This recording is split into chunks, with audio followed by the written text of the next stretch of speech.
Here's how to be more strategic when you're writing presentations.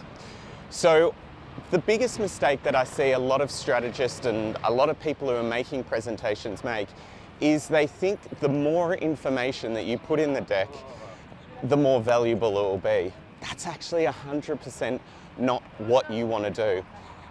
At the very end of this, I'm going to tell you a very simple four-chapter framework that is going to save you so much time with presentations and make sure you reduce the amount of words that you have in presentations. But to begin with, I think what we're trying to do with a presentation is to get the idea over as quick as possible to the reader. So you've really got to be thinking on two levels. Firstly, do I need this slide in this presentation right now? Do I need this piece of information? Is it helping, or could it really live in the appendix? And if it can live in the appendix, then that's where you really want to see that piece go. So often I say to junior strategists, you need your point, and then usually under that you've got supporting points. And every supporting point, if you've got the trust of the client or it's a really important boss who doesn't have a lot of time, put those supporting evidence all in the appendix. So you've got it in your back pocket, but you don't need to show it straight away.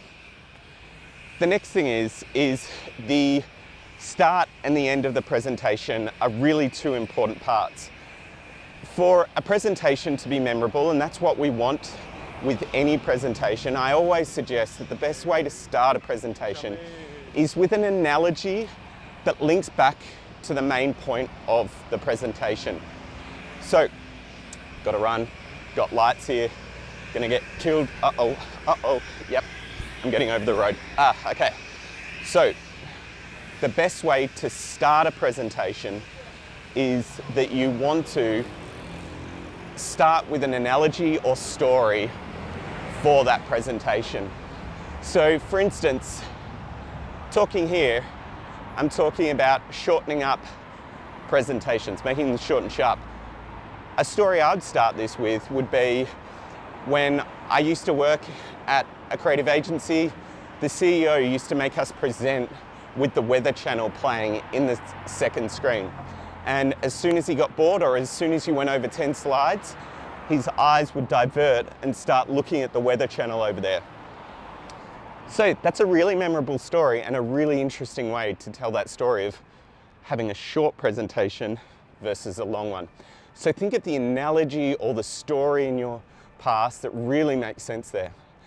Then the end of the presentation, what you want to be doing with the end of the presentation is not just a thank you slide. That's the biggest mistake I see. What you want the end of this presentation to be is a very pointed question towards this key stakeholder, the person who's making the decision, a question about what you need to ensure you get to the next steps. So often, another smart thing to do is I often will put that question as a question inside one of the ideas. So if I really like an idea, I'll kind of push them towards that idea and try to get them to buy into that idea, and then a specific question on the actual idea. Like, is this, idea one is an international new menu for a fast food restaurant. Would you think a Turkish menu or a Dutch menu would be good here, a Dutch item on this menu? You're already kind of landing them in the idea and kind of working them further into the idea. Now, final thing I said was a very simple formula. These are the 4 chapters you want. If you want to be strategic with your ideas when you're presenting them, what you want to do is the 4 chapters are, you want to start with the goal. What's the goal? The business goal, the consumer's goal. Start with that. The second chapter you want is the problem. What's stopping them from reaching that goal? Really important step, and a lot of people kind of look over this, but you want to talk about the problem. Third thing is the revelation, the insight, the breakthrough. What's the one piece of information that you got that completely changed the way you thought about this? And then finally, you finish with the actual solution. If you use that as a formula, your presentations are going to be way more strategic.